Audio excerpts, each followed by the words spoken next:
Yes, how about in the back? Can you hear me? Can someone wave back there? Can you hear me all right? Okay, wonderful. I think we will get started, respecting everyone's time. We did have a start time of 5 o'clock. So good afternoon, everyone. My name is Summer Valentine. I'm the Director of Planning, Building and Economic Development here in the town of Collingwood. And we'd like to start by thanking each and every one of you for taking the time to join us, either in person or virtually online, for this important conversation around affordable housing, and more specifically to get your feedback on some draft recommendations that may become part of the town's overall affordable housing master plan. I would like to note that this session is being recorded, so if you feel uncomfortable about that in any way, you may wish to play an observer role tonight. And please be advised that any comments that you make, if you share personal details about yourself, your address, etc., those will be publicly available on our website. So keep that in mind as you're providing your comments. If we can move to the next slide, please. Great, thank you so much. So we're going to begin our conversation with a land acknowledgement. For more than 15,000 years, the First Nations walked upon and cared for the lands we now call home. And Anishinaabe, Haudenosaunee, Ojibwe, and many others who cared for their families and communities the way that we now seek to care for ours. The town of Collingwood acknowledges the Lake Simcoe Nottawasaga Treaty of 1818 and respects all of the nation-to-nation agreements that have formed relationships with the original inhabitants of Turtle Island. The reality of our shared history, the current contributions of Indigenous people within our community, and seeks to continue empowering expressions of pride amongst all the diverse stakeholders in this area. We seek to do better, to continue to recognize, learn, and grow in friendship and community, nation to nation. As we do come together to discuss this pressing topic of affordable housing, we must also acknowledge the historical and ongoing injustices that have contributed to the crisis that we face today. Throughout history, Indigenous people and other marginalized communities have been disproportionately impacted by housing challenges. As we gather today, we acknowledge that affordable housing is not merely an issue of economics, but one of human rights and social justice. We must work toward dismantling any systematic barriers that perpetuate housing inequities and ensure that everyone has access to affordable, safe, and healthy housing options. We're certainly grateful to the members of Indigenous communities who have contributed to this master plan process to date, and we look forward to continue our efforts together as we continue along with this project. Next slide, please. So again, thank you for joining us at this most important stage of the Affordable Housing Master Plan. We do recognize your time is precious, and we will be moving quickly through this agenda to get to your feedback. This is one of our first attempts at a hybrid meeting in this kind of forum. So please bear with us, and if you're online, we hope that you can hear us, and we ask for your patience if there's any technical glitches.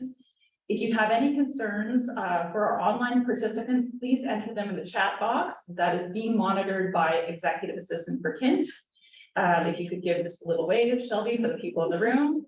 And thank you for all of your technical support. We will give further instructions to those who are participating online as we move to the question and answer component of today's session.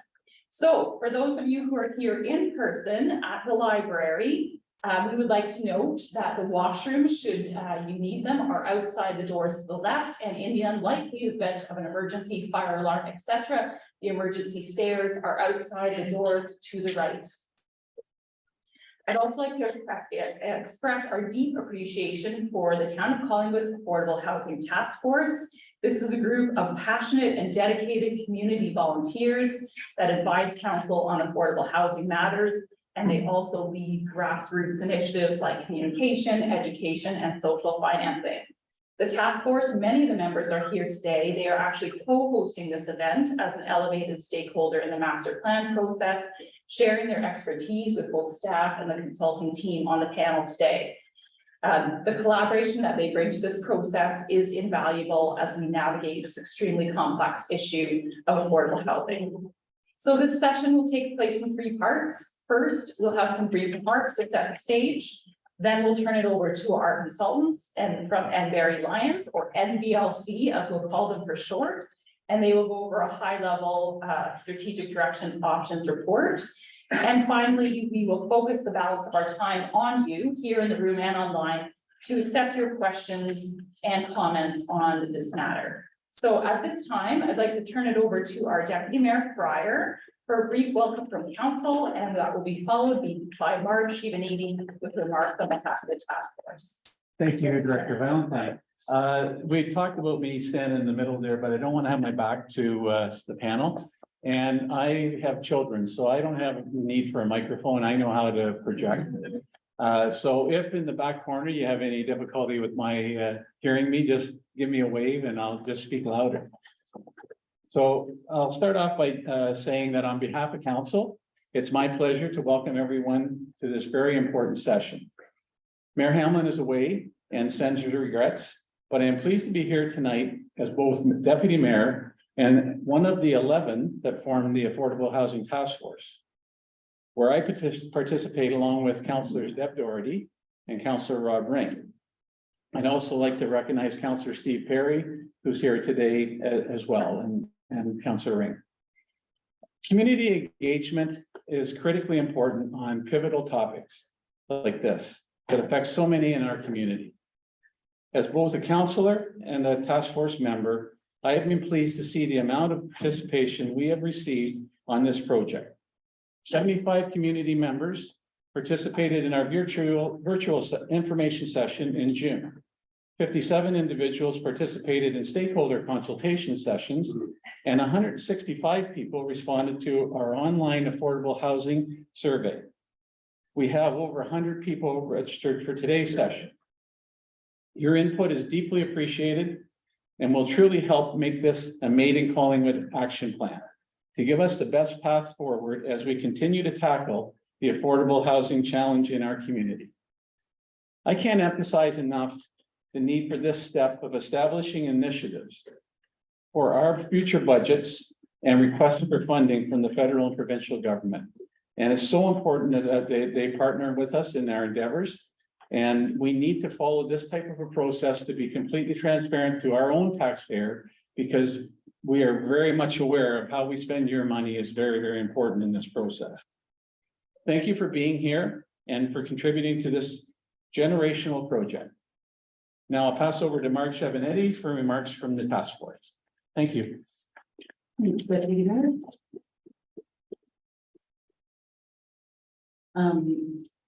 As you said, I'm Mark Shivanidi, and I chair the Affordable Housing Master Plan Subcommittee, which is a focused group of the Affordable Housing Task Force, who are helping to support the staff and consultants that are working on the plan. For those of you who aren't familiar with the task force, it's comprised, as Tim said, of 11 people, the 3 members of council, but also 8 members of the community, many of whom are here tonight. And we've spent the last 2+ years, I guess, working very, very hard on the issue of affordable housing. Part of our role is acting as a forum for community conversation. And so we're thrilled to co-host this session tonight and to see so many people take time to give input into this important topic. A lot has happened in the last couple of years since the task force was formed. The town established a housing reserve fund, hired a dedicated staff person, Jen Ray, who is our housing coordinator, and we couldn't survive without her, have started new programs related to affordable housing, made several policy changes, and are developing this master plan among the other actions that are listed on the slide. In response to all of this, we are seeing a shift in public awareness and commitment in being part of the solution in our community. Even though a municipality cannot compel developers to build affordable units, in the last few months, we've seen more than one developer come forward voluntarily committing to creating affordable units, and doing so, they say, because they believe it's the right thing to do for that simple reason. We were also thrilled, I used the word gobsmacked a few weeks ago, to have a local developer come forward with $1 million donation into the Housing Reserve Fund. Yeah.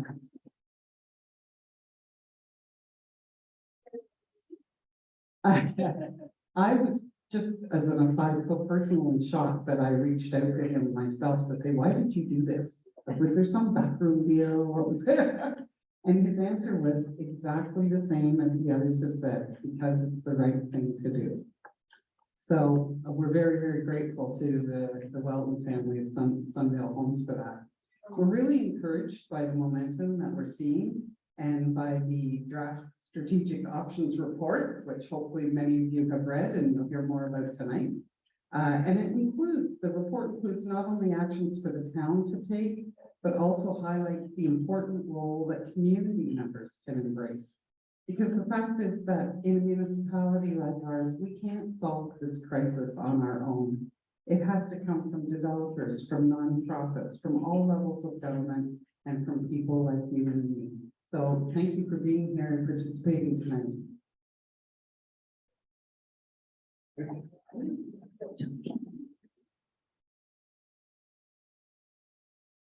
Apologize for that.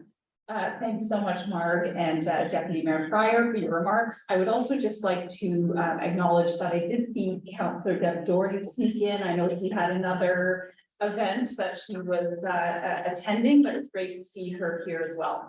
So last remarks from me before we turn it over to our consultants on NBLC. There's a couple of important context setting components that we'd like to take you through. So first, affordable housing is a term that means many different things to a variety of different people. So for clarity, the town of Collingwood's work on this affordable housing master plan focuses on households that earn a moderate income. So what does that mean? That means individuals or families that earn an annual household income between 74 and 109,000 for homeowners, and that is different for renters. The earning would be between 47 and 68,000 for renting families. So we believe everyone, regardless of their income, deserves safe and affordable housing. However, homelessness supports, emergency shelters, transitional and social housing are all managed by the County of Simcoe, who maintains and implements our region's housing and homelessness plan.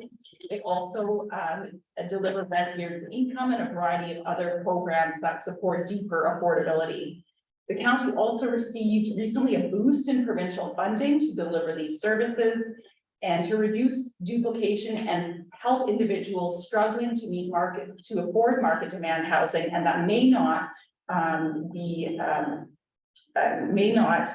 eligible for the county programs. The town is looking to fill that gap. And of course, we certainly support the county wherever possible within their own endeavors under their jurisdiction. One more slide, please. Excellent, thank you. So next is important to understand.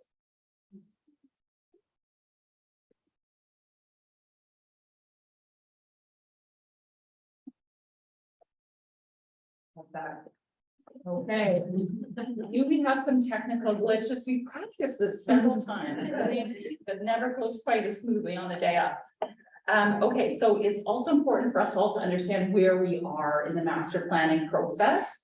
So as mentioned by a few of our participants today, we're at the strategic options stage. So the final report will be delivered this fall. So to get to this point, NBLC, our consultants, reviewed the Affordable Housing Task Force recommendations from 2021. They expanded, they eliminated, and they added and refined as required based on their expertise, best practices research, as well as the information that they collected from a variety of stakeholder engagement opportunities that we've had so far within this process. So today represents an extensive list of high-level supportable recommendations, and we're looking for your feedback regarding this overall menu of options so that our consultants can further drill down and prioritize items for our council to determine immediate and longer term action. The final report is anticipated in October. We'll have refined recommendations with a greater level of detail and a higher component around the budget with priority items that matters the town can deliver most effectively. We expect immediate actions will be put forward for incorporation into the 2024 budget, and then staff will come back early in the new year with a longer term action plan. So despite there being many ideas on how to approach the affordable housing crisis, there is no one magic bullet to solve it. The municipality the size of Collingwood needs to take focused action that are within our scope, authority, and jurisdiction. The final recommendations coming this fall will provide us with that focus and the costed priorities that we need to gain on the ground action for more units within our community. So that concludes the opening remarks on behalf of staff and the task force, as well as our council. We will now pass it over to our consultants. We have two on our panel from NBLC. And gentlemen, I will allow you to introduce yourselves. Thank you. Yeah, I'm gonna stand up just so I can see the screen as we're going. My name is Josh McLeod. I'm an associate at Enverline Consultants. I'm joined today by Nick Michael, who is a partner at the firm, and we have Margot Hayward as well, who's a senior analyst. So I'm just going to give you a quick little introduction of a few slides before we really get into the meat about the options report we provided to the town. So we'll just start with a little bit of an overview of the project before sort of giving you a refresher of what the phase one work was. So we've got 4 phases to our project right now. Earlier this year, we completed our housing needs assessment, which was the first phase, and really that was setting the table, taking a look at what's available in the community and how that relates to the incomes in the community. We are now sort of at the tail end of our phase 2 of the project, which is the strategic directions. Phase 3 will be the draft master plan that really shows how to implement the recommendations that will be provided to the town. And then phase 4 sort of pulls it all together into a final document we'll be presenting to staff and council, and eventually it'll go towards budget deliberations for 2024. So this is a little bit of a refresher on that housing needs assessment. Just to repeat some a little bit here, we are focused on moderate income households as the scope of our work, and that's the 4th to 6th income decile, so 40th to 60th percentile of incomes within the community. That has been highlighted on our table here. And this table really runs through all the different types of housing that's available in Collingwood with average prices, and whether or not these income deciles can afford that housing. And as you can see here, it's pretty grim for these 4th to 6th income deciles. Red in the table means not affordable. Green means it is affordable. So the top section of our table is ownership. You can see it's entirely red. That middle section is market rate rentals. Again, entirely red for those groups. And then our bottom section is just demonstrating how layering in different levels of affordability starts to bring some affordable options to those groups. The fact that we're focused on moderate income households, it's not to say that those lower income households are not important. They are. They are certainly in significant need in Collingwood and everywhere else. The town just wanted to keep it scoped to something very specific, particularly given that Simcoe County is the service provider for social housing for low income families. So just a little recap on why should we be investing in affordable housing? Why is this important? The first thing that I think we probably can all recognize is when a household doesn't have affordable housing, there's pretty significant social impacts. The first one being, if you have to pay, say, 50% of your income towards housing, you have a lot less money left over to purchase other necessities, things like food, things like making car payments, education for your kids, all these important things. Something needs to get lopped off out of your monthly budget. It also leads households to have to live in unsuitable conditions. Maybe they're living in a basement apartment with mold because that's all that they can find that's affordable to them. Maybe they're a household of 5 that has to live in a 1 or 2 bedroom apartment that would be considered inadequate for them. And there's also plenty of evidence of negative impacts on our health, whether it's physical or mental health. Not having affordable housing typically leads to high levels of stress, which can lead to things like heart disease and diabetes and high blood pressure. It has an impact on our mental health, depression. And there's also plenty of evidence that children who grew up in households that are not affordable end up with more behavioral issues than those who have been able to grow up in a little bit more financial stability. And if that doesn't pull at your heartstrings, there's the economic development component of it. And the town of Collingwood is already experiencing this right now in terms of these economic issues, particularly on the side of being able to attract and retain employees for a lot of businesses in town. And that goes for the town itself in terms of trying to hire staff. I know that they've had trouble filling some positions. Other members of staff at the town aren't able to live in Collingwood because they can't afford it, so they're commuting in. We've heard of private businesses within the town that are either purchasing homes to rent out to their employees at below market rates, or even a couple engineering firms in particular who are actually providing down payment assistance to attract and retain employees. And those are great things. It's wonderful that the employees are doing that. But I would really prefer if they don't have to do that, and they really shouldn't have to. And the last thing on this topic, this is really just demonstrating for you the issue here from an income perspective. On the left side of our graph here, we've got two bars. The one on the left is the household income required to purchase the average condo apartment in Collingwood. And it's about $180,000 a year right now that you would require. To rent the average condo apartment, you'd need an income of about $90,000 a year. On the right side of our graph here, we've got the 10 largest industries in Collingwood and the average income associated with those. You can see that all of them are below those two prices. And that doesn't even take us into your single detached townhouse, any type of ground oriented housing. So this really shows that there really is a requirement to have dual incomes or a roommate, right? Anyone who's on a single income is really going to struggle to find housing if they're moving to Collingwood today. And this isn't just our lowest income employees in town.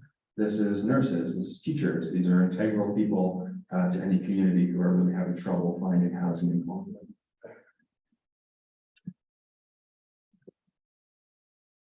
So just a little bit of an overview of how we approach this.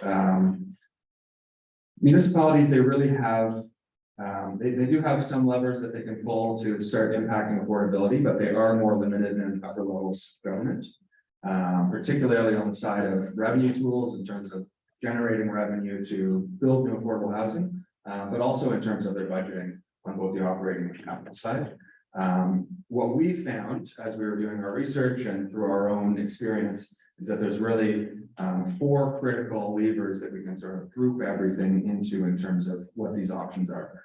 We've got them listed here. So the first one is policy and process reform. The second one is development incentives, leadership in the delivery of housing, and then advocacy to upper levels of government. At the same time, an adequate program budget is critical here. We've seen plenty of community improvement plans, for example, that offer incentives in other communities. They are not properly budgeted for, so there's very little take up within the community and very little delivery of affordable housing. So this is a really significant consideration. There needs to be a more significant investment than what's being collected to date by the town if there's going to be a significant impact made here. And then lastly, my last point here is just once we've sort of refined our list, there will be further work done in the next phase to go over things like costing based on available funding and how we're prioritizing specific groups served and specific tenures within the housing that's being pursued. So this is our initial list. I know that this is impossible to read, but that's fine. It's more just to demonstrate how extensive the list is. We'll show you a clearer list as we go. But right now we've got 42 items on here separated into those 4 categories. As I said, we expect this list to evolve in the coming months as we get into the fall with our final master plan. And a lot of these options are really interconnected. So as much as 42 sounds daunting, and frankly, I don't expect that Collingwood will be able to do every single item in this list. I do expect that they should be able to do most of them. And for each of these options, we've kind of sorted them by, high level estimates of, what's going to have the most impact. Generally, what we think would be most or least expensive, as well as sort of a timeline to implementation so that the town has an idea of what they can do immediately and what they sort of need to plan for in the longer term. So, we have time for Q&A at the end. Pardon me?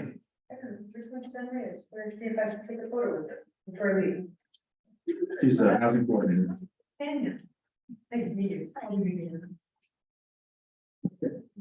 So we'll just go through these. How we set up the presentation is we'll go through those 4 sort of buckets. And then since there's 42 items, that would take us probably 3 hours to go through them in detail, each of them. So I'll call out sort of the ones that we think are most important within each of those individual lists. So our first one here is planning policy and process reform. Really the primary goal of this group of options is to increase housing supply in general. As much as we'd like to target affordable specifically, there's a need within Collingwood for a full range of housing and for more of it. So the goal of these options really is to create a more permissive planning environment and sort of streamline the development process to make it easier for our housing providers, whether they're for-profit or nonprofit, to get shovels in the ground and get more units being built in Collingwood.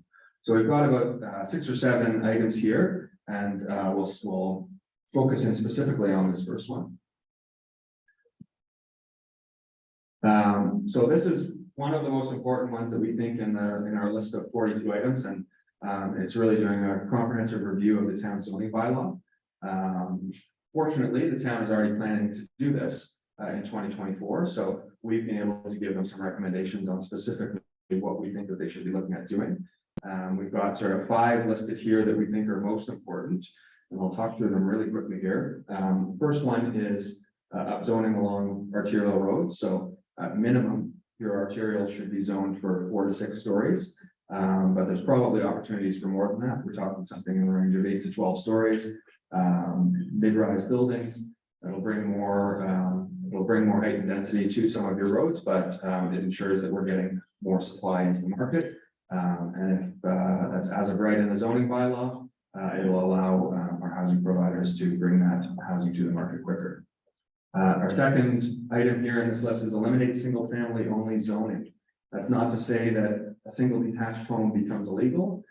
It just removes any zoning categories within the zoning bylaw that only allow single detached homes, which ties in nicely to our third item here in the list, allowing more density in neighborhoods. So this is going from zoning categories that only allow single detached homes to ensuring that if someone wants to come in and build a semi-detached home or a block of townhouses, or even a little bit denser, things like stacked townhouses, certainly multiplexes. The provinces already required that any residential lot that has servicing as of right should be able to build 3 units.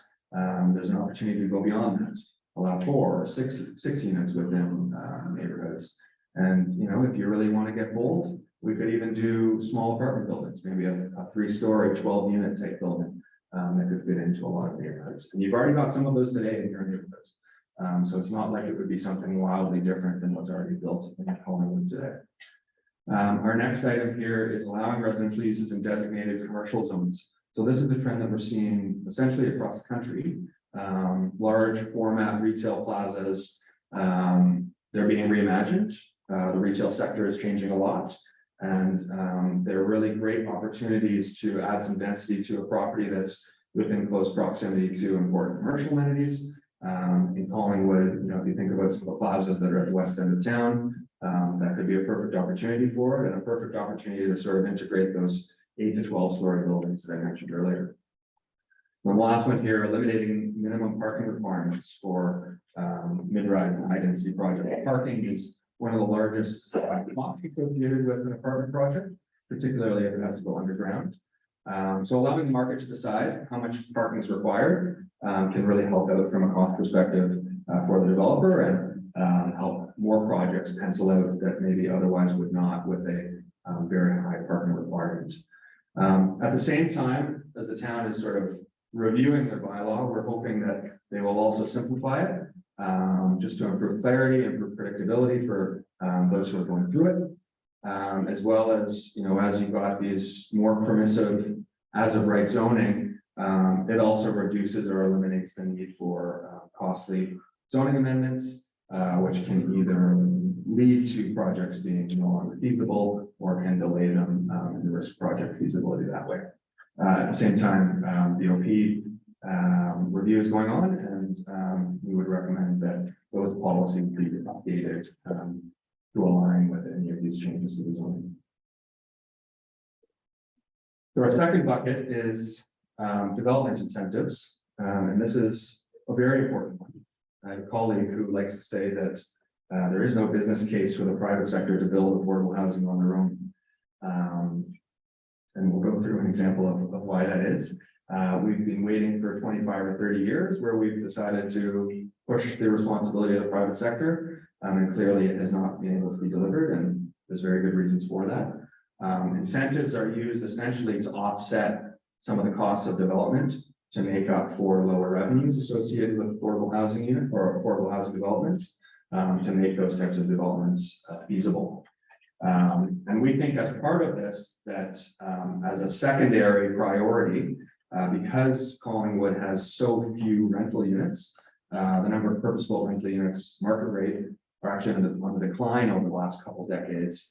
We think that consideration should be given to providing some level of incentive to market rate purpose-built rental as well, to get more of that product into the market, given that the number of rental households is increasing in Collingwood.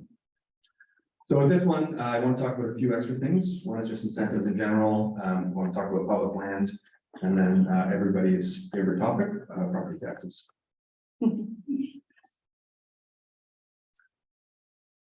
So development incentives, normally they would be provided between one of two tools, either through a community improvement plan or what's called a municipal capital facilities bylaw.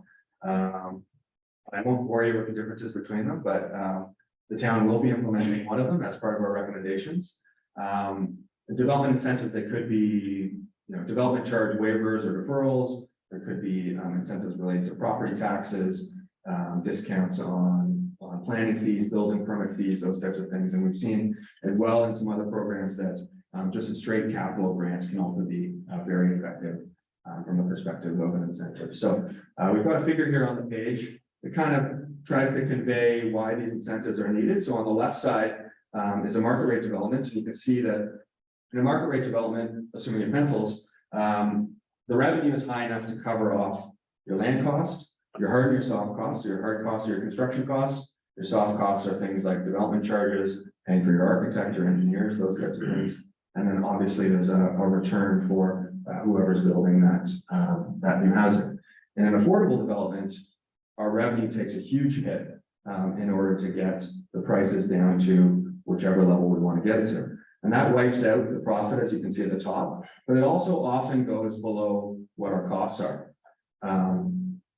So our revenues come down, but our costs all remain the same. You still have to go through the approvals process. You still have to buy your land in what's presumably a free market. You're competing with for-profit developers.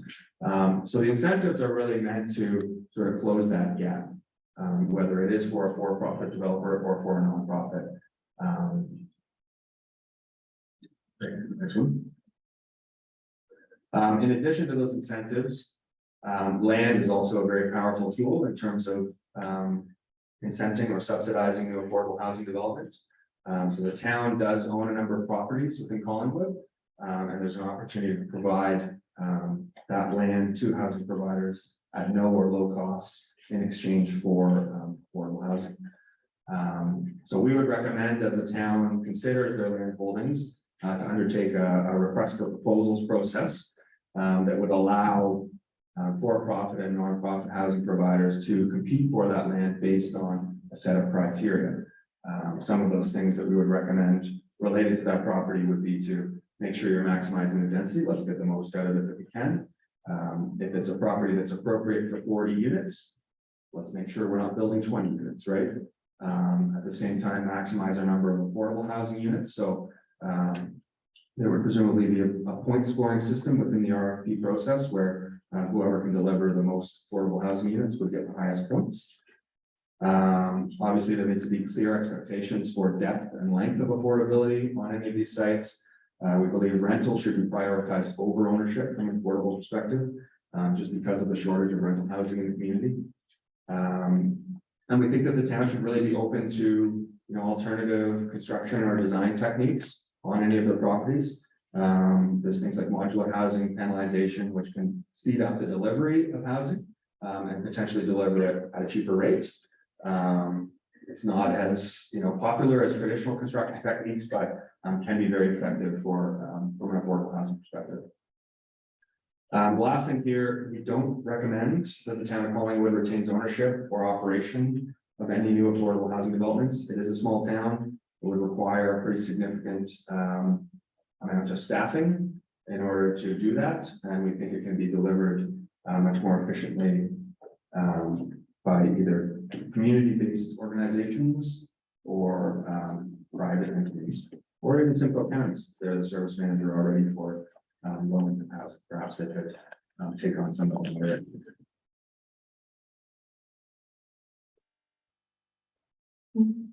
Yeah.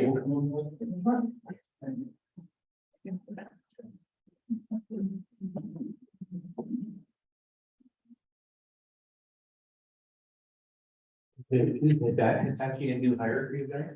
Yes. Clearly not doing very well.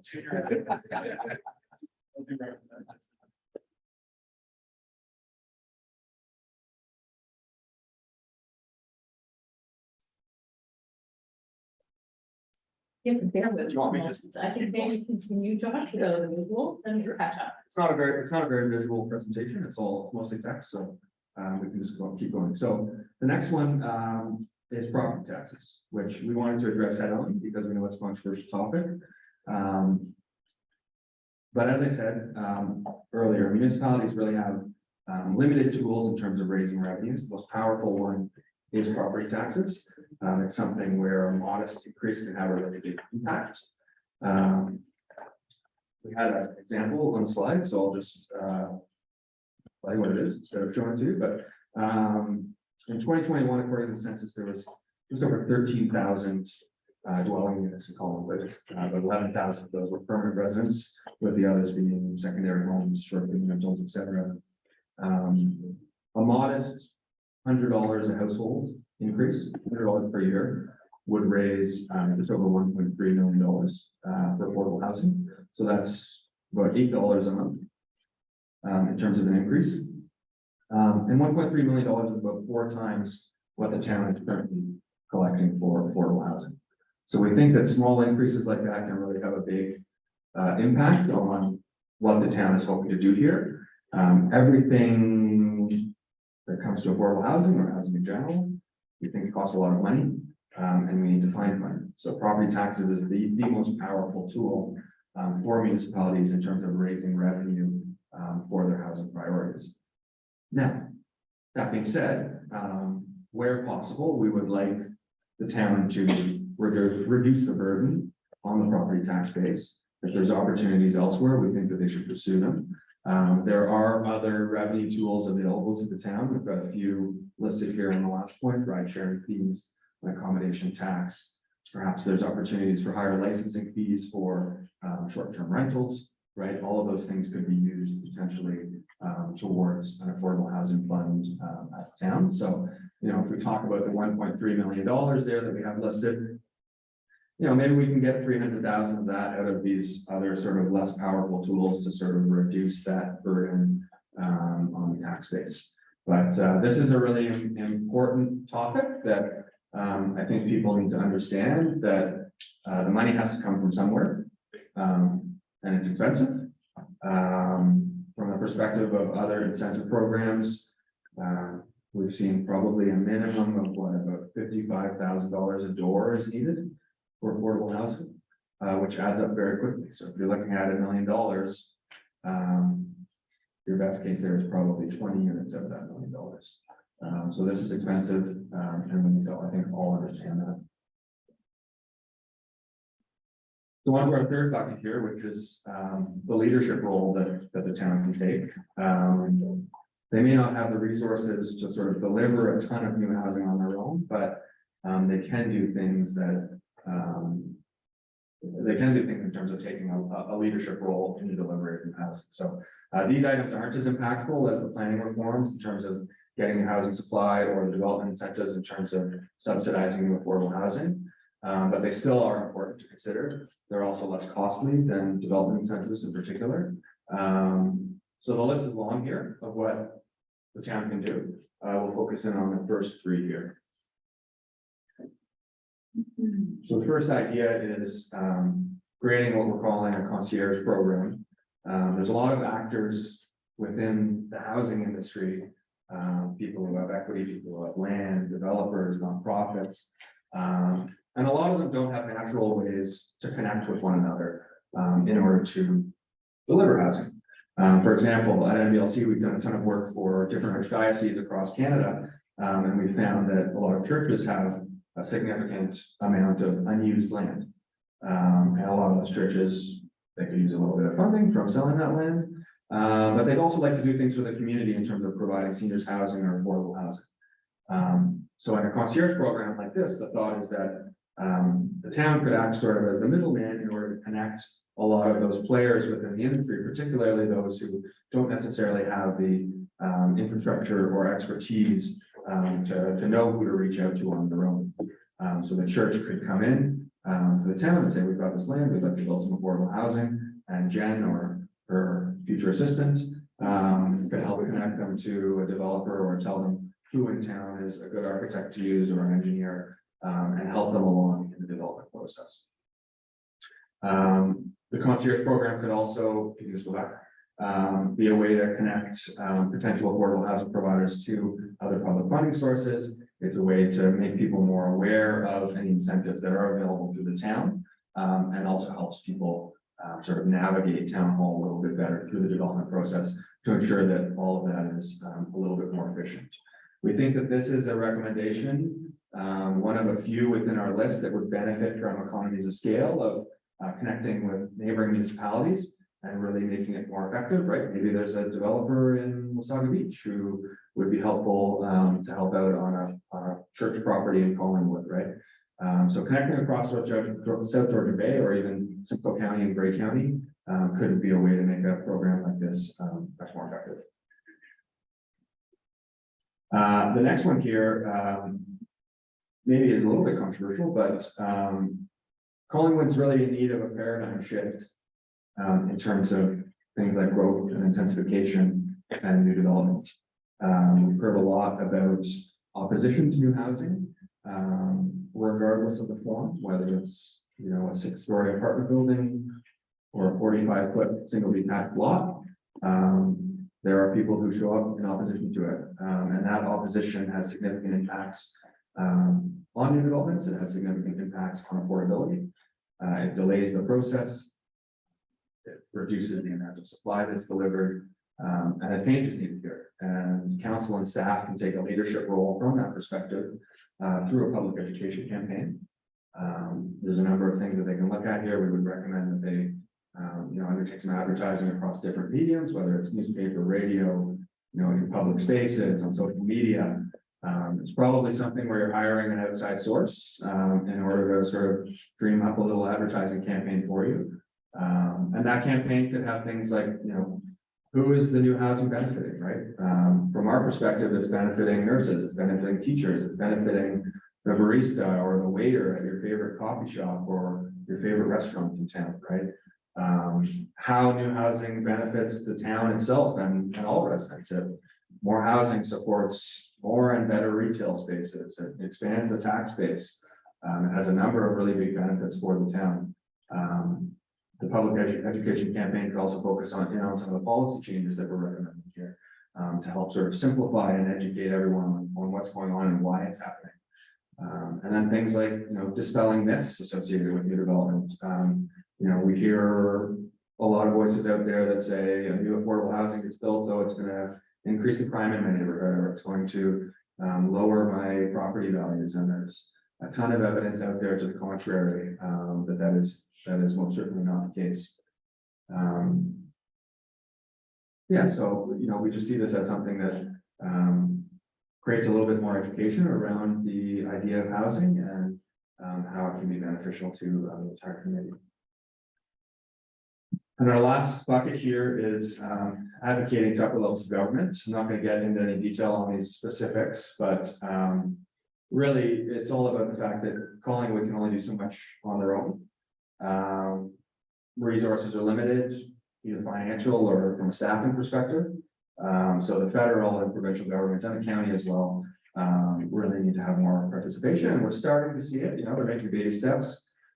Certainly the feds are funding more than they had, over the past 25 years. The province is making some planning changes, but we need more from both of them.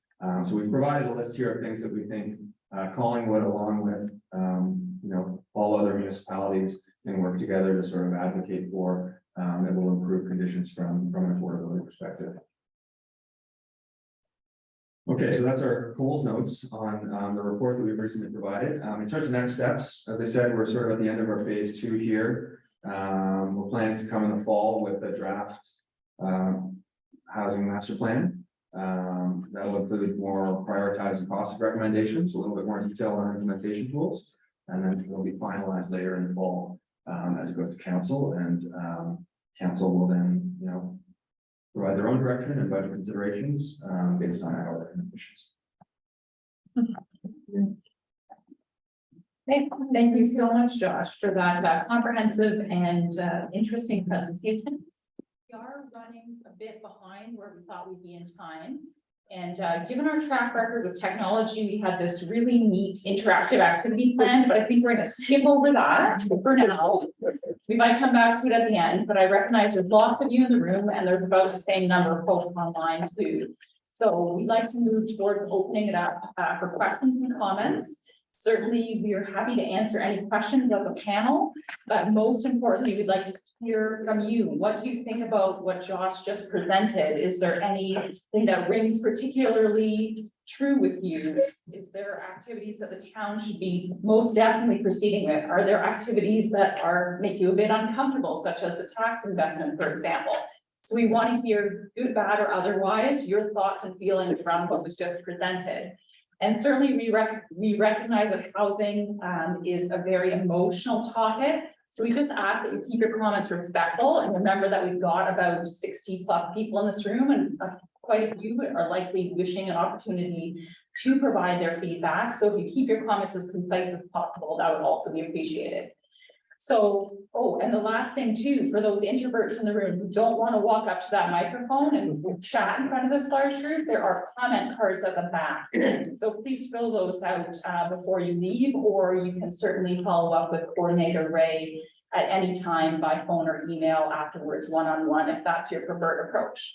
So for the folks that have joined us here in the room, you can certainly make your way up to the podium. Ask a question, make a comment. If you'd like one of us in particular to answer, you can certainly direct your question or comment to one of the panel, or Coordinator Ray can help you with who might be best to answer or otherwise respond. Now, if you are online and you wish to speak, use the raise your hand function, and Executive Assistant Burkint will be there to help you. We'll take a few questions in person, and then we'll move online, and we'll kind of toggle back and forth so we can get everyone's voice. Now, if you are online and you are not wishing to speak aloud today, please fill in your comments and questions in the comment box, and we will, if we have time, read them out loud. And any questions we don't get to, we will answer online and post them on our Engage page.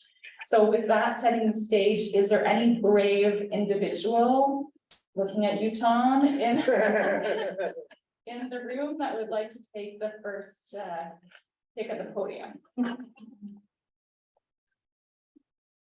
So you might have to turn it on. I think we turned it off to get feedback. Better? Yeah, I can hear you. Well, Josh, I had 65 points I'm gonna go over. Yeah, well done, well done. It was very, it was crisp. I think you got right to the point.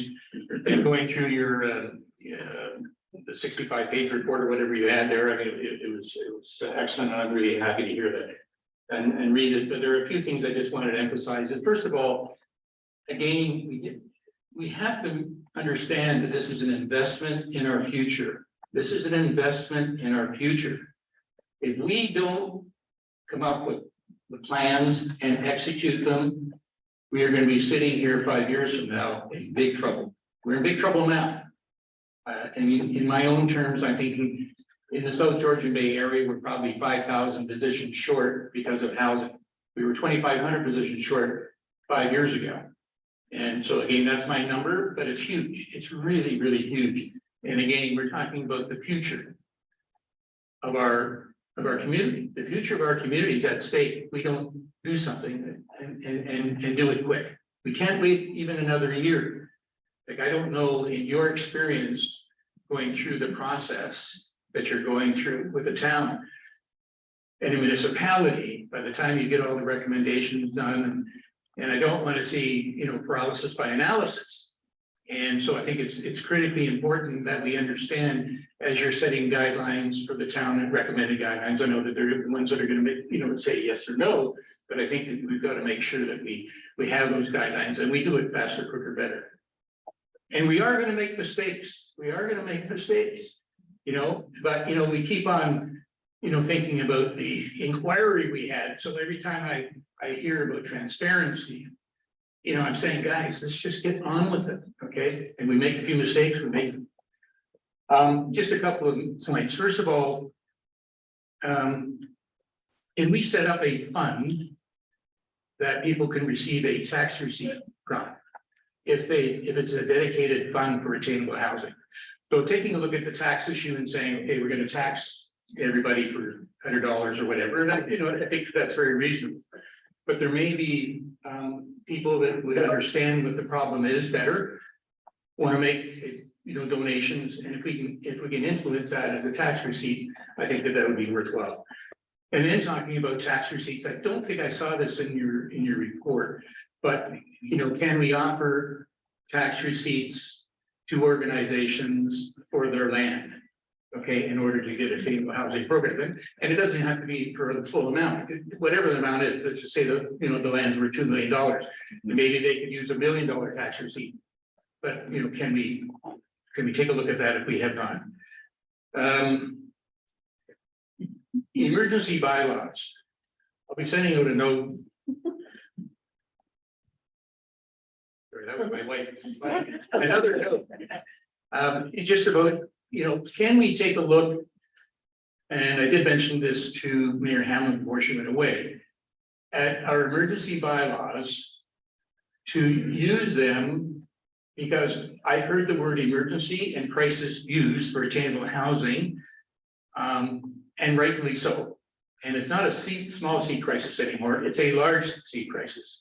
So can we take a look with the lawyers of the town? I would like you to, if you think this is a good comment, I would like you to add it to your recommendations, that we sit immediately with the lawyers of the town, take a look at the emergency bylaws, and see where give the town the excuses they need to make decisions faster, quicker, better. For instance, on their own land right now, right? You know, can you sole source the building of the property if there's total transparency in regard to the numbers and the budgets and the ongoing profit and loss statements, et cetera, et cetera. So I think that that's important. You take a look at that. And then when you talked about a public education program, don't, for people in the town here, please don't take this wrong the way I'm saying it, but hire a private firm to work with the town. Because, you know, the town is good at what they do, but they're not good at everything. And the private sector is more tuned in from an advertising and promotional standpoint, where we can put together a promotional campaign that's ongoing and to help convince people and get them to understand what the challenges are and why we're doing this. Okay, so anyhow, there's a few points there we can take a look at later on. I mean, on the last one there, Tom, I agree that they should look outside the town for help on that advertising campaign. I know the town's already short-staffed as it is, right? So in terms of capacity, that's probably needed. On the emergency bylaw side, I mean, it would be something that probably have to talk to legal about. In terms of sole sourcing a piece of land, I'm not sure how big of fans we are of that. My concern would just be, are we leaving anything on the table? Right? That's not to say, you or another developer comes to the table with a great plan, but maybe there's somebody out there who's gonna be able to produce more or has a different plan than yours that would be more beneficial, right? So that's why I think we'd like to avoid any sole sourcing. I think that it'll be important for the town to come probably early next year with one of their sites. Marg and the task force has done some work on town land, and they've identified 3 sites that are sort of most ready to go. And I think it's Birch Street that's sort of at the top of the list, right? So I think that that's a good goal for council to have is let's try to get that to market right away and get some shovels in the ground there. On the tax receipt side, I'm not sure I have a good answer for that.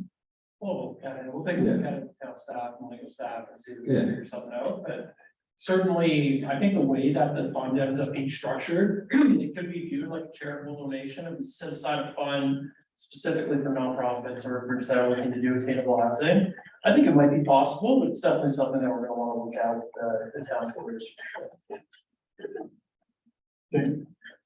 And the only thing I want to say is that when you're using the emergency procedures, bylaws or whatever. Yes, you're right. We need legal input. And all I'm trying to do is to say, give the town some options to do things quickly. And, and I'm not, I use sole sourcing as a concept, but, there's a whole bunch of decisions they could make. If the legal says, you're calling this an emergency and you're calling it a crisis, and that's in our emergency bylaw, you should be able to utilize this and feel comfortable that you can go in this direction and make things happen. Sure. Okay, great, yeah. And I'll also say to your first point, this is about the future of the community. I totally agree. If no action is taken, it's already bad in the market today. If no action is taken, it's going to be significantly worse. And when the coffee shops and the restaurants that you love in town can't hire staff, they will start to shut down. If the hospital can't hire nurses, you're not going to get the health care that you want, right? These are all really important things. So if we're not taking action, calling what's no longer calling, but eventually. Good, push your button. Yes. Okay. Yes, thank you for your presentation. It's wonderful. I noticed there's a couple of things. One of them was that we want to maximize the property that the town owns. Is there any mechanism for the town to intervene into the private sector to purchase more land, or to probably not purchase it, but incentivize a property developer to go forward and purchase that land? One example that comes up just recently, close to where I'm living, is a little bungalow this big, but it's on at least a double or triple lot, and it was for sale for a period of a couple of months, the whole lot, and finally it sold. And now there's somebody living in a little bungalow on this triple lot, and this triple lot would have been perfect for a row house. There's the 19th century row house virtually across the street. There's a wonderful example of how row houses, double-story row houses can work. So I think, what if the town owned that property and then incentivize the developer to build such a row house? Wouldn't that be wonderful? But no, there does not seem to be any kind of a mechanism for the town to intervene. It does not seem to be on the radar or possible or whatever. So is there some way that the town can intervene either through subsidy, reserve fund, what have you, to incentivize the developer, say, look, here's a piece of property, let's develop it along the lines that we've discussed. We can help out in this way. And go and just basically go through the private market sector to develop this property. There's probably a whole bunch of them around town when places sell. what happens typically is you get an old house that's falling down on a double lot that could take huge house, and it does. Somebody comes along and builds a monster home on it. We have monster homes coming on our ears as rebuilds in our neighborhood. I think we have to rethink ways in which we can really be smarter about how we build new properties, new density on property in town. That's great, thank you for the comment. I'll give you a two-part answer to that. One of them would be, we think that the zoning reform that we've talked about would go part of the way in terms of helping something like that. If that home is in an area right now that only allows single detached homes, that's going to be a lot less attractive for a home builder to purchase it in order to try to get permissions for, say, building townhouses. So that would be one thing that could help in terms of encouraging the private sector. You mentioned the town purchasing it, that would be an option as well. They would presumably have the option through the Affordable Housing Fund that they currently have, and we hope will be funded sort of more strongly. They could use some of that funding to purchase a piece of land if they so choose, say in a year where they don't have people knocking on their door for development incentives. It would certainly be an option for them, but I'm not sure how many other ways they can compel the private sector, for example, to offer on that piece of property. Right? Yeah, I almost view it in two different ways, right? Like, when we look at how development happens and why it happens that way, I completely agree with you. There's nothing more frustrating than seeing a small house, big lot, get knocked down and what's replaced is a really big single family home. That's happening for two reasons. It's regulatory and it's financial, right? The regulatory side of things is that really the zoning probably only lets you build a single family home. It'd be really, really difficult to go through a multi-year process and deal with your neighbors to upzone it for something more significant. And the second point is financial, exactly as you mentioned. More lucrative a lot of the time to build a large single family home than it is to do a few townhomes. So we can intervene in the market in both of those ways by one, just permitting the opportunity to happen through zoning, as Josh mentioned, but of course also through community improvement plans and incentive programs, which absolutely the town does not currently have, but is one of our biggest recommendations, I think we're recommending to allow the town to intervene in the market. And in terms of offering land, absolutely, the town, we're gonna have to do a review and look at the surplus properties that are available to see which ones are most appropriate to release to the market to build affordable and family housing. But certainly the town can also make an effort to purchase lands as well to feed into this program as we start to burn through some of the surplus properties. It's a great comment. We've got another brave participant at the podium, but then after we will switch to an individual that's been waiting online. Thank you. Josh, that was really good. Thanks very much for both of you. I retain Barry.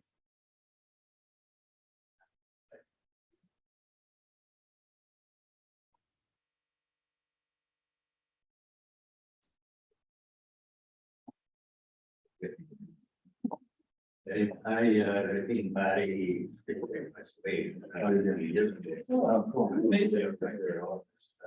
My name is Ian Jones. I'm actually a for-profit developer for the past 40 years in the GTA and moved up here in the past year and love it. And basically, I was very interested in coming here with my son because he also works with me.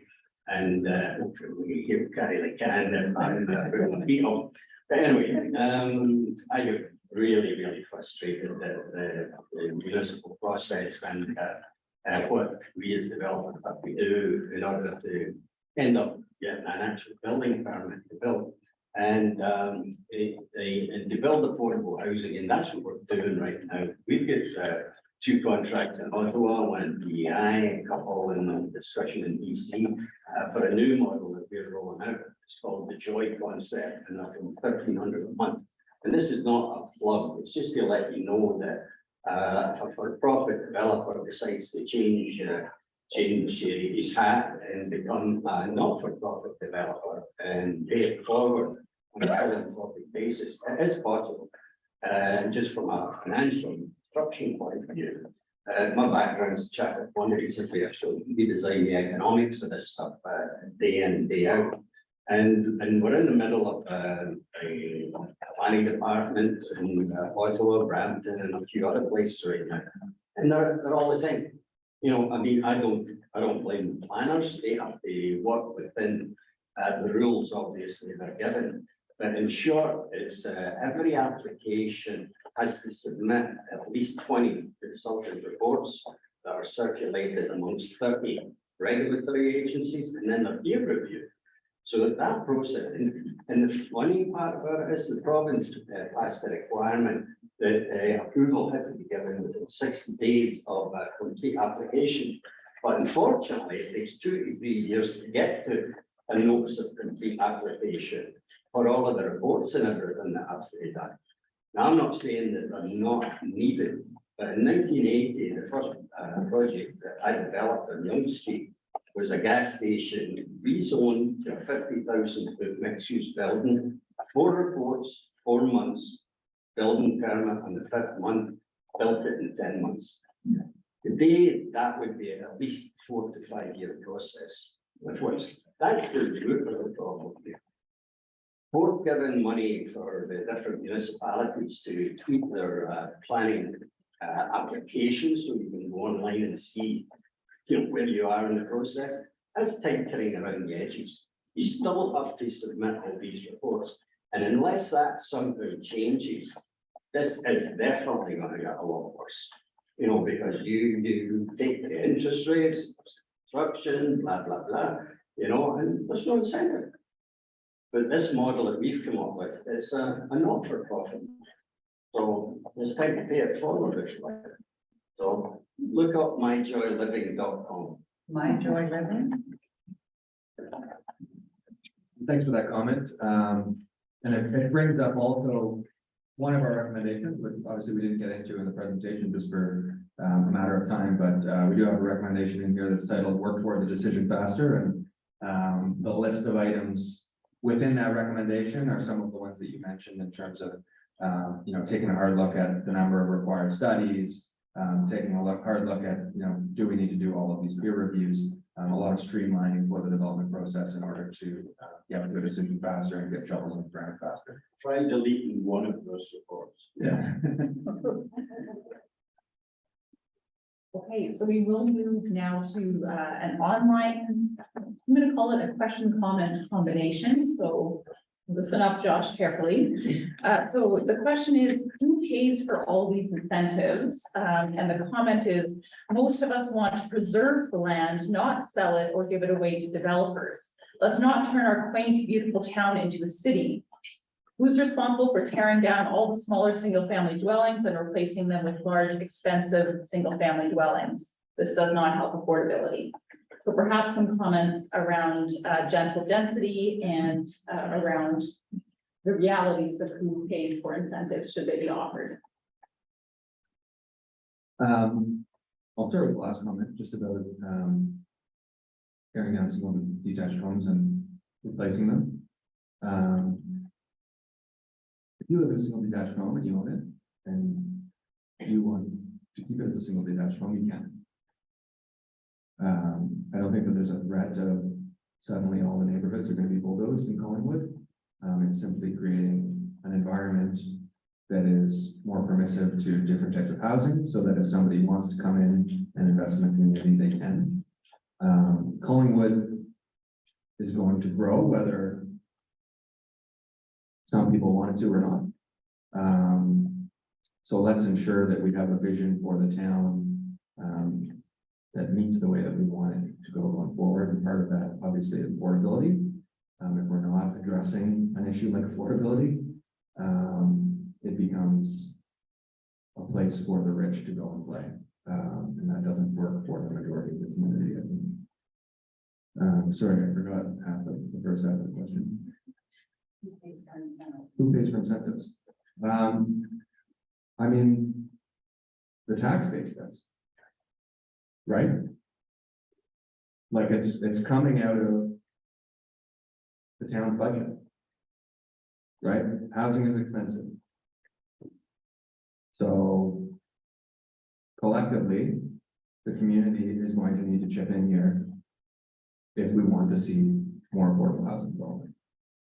That's the only way that it happens. Ideally, as we've said, the upper levels of government will be chipping in. We need more from them. Collingwood cannot do it on their own. But Collingwood also has to do their part. And they need to signal to those upper levels of government, they have skin in the game here. And that they're serious about addressing the issue. Absolutely. I mean, it's just an unfortunate reality that local municipalities only have so many levers for revenue. And all the incentive programs that we see across the province are all funded by taxpayers, right? It's a public good, it's a public service, it's funded with public dollars. What we'd like to see, as Josh mentioned as well, is the advocacy to senior levels of government. It's time for the province, federal government to re-engage in direct investment in affordable housing. Local municipalities just simply cannot do it on their own. It has to be a team effort. Okay, great, thanks so much. We have another comment just following that taxes are already too high. So an individual online generally not in favor of any activities that would raise taxes. I see a couple other hands in the room. There's no one else online at this time. So please come up to the podium, the two gentlemen that I can see with their hands raised. What to say about taxes too, like, we get it. None of us want to pay more in tax. And we've suggested to the town that perhaps there can be a little bit more transparency around any additional taxes that are collected for affordable housing. With sort of specific communication to the town of, you know, we collected $1 million last year from you. Here's what it was spent on. Here are the initiatives that it went to. And next year, we're going to be collecting the same. Here's what we're hoping to put it towards. I think that I would hope that that would sort of help get more people on board. Certainly, I know for myself, we live in Toronto. If Toronto would send that in my property tax mailer, I would love it, right? It would help sort of remove the black box of where our tax is going. Again, I get that nobody wants to pay more in tax, but if we want more affordable housing, it needs to come from somewhere. And in terms of the municipality, the property tax base is the primary revenue tool for them to raise any revenues for an incentive program. Hi, my name is Nick Gallo. I've been in the developing quality project since 1979. I was 6 feet tall then.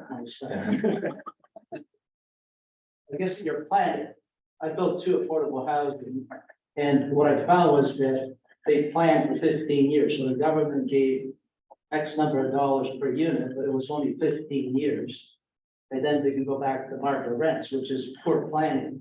So in your plan, I think you need to look at long term. I don't know what you're looking at. The other thing is the zoning. We do need, you know, most of my friends are artists and they say, no, we have to save the land. But if we don't go up, we can't save the land, you know. Right. So we need to go up. The other thing which I find is a little bit challenging is that a tenant, and I came across this in my own affordable housing. So a guy comes in, he's unemployed. He gets accepted, he's making under 50,000. And then he gets a job as a policeman, making 110. And now he's been there for 5 years in this unit. So we need to connect the dots with the auditing, you know, like so I phoned the government, I said, why don't you audit this every year? So no, we only audit when the tenant comes in, which doesn't really make much sense for the people who do need it. So I bet you there's 50% of the people in affordable housing that make over the amount. You guys want to make a bet on that? Gladly make a bet. That make over the amount. Yes, because you only get audited when you go in. Right. You don't get audited every year. They could easily connect the dots with their income tax. So I think you need to put that in your plan because, you know, what I found was, and it was frustrating for me, even though I was managing the property. I said, well, this guy's making 110,000 a year. And the government said, no, we only audited him when he was unemployed.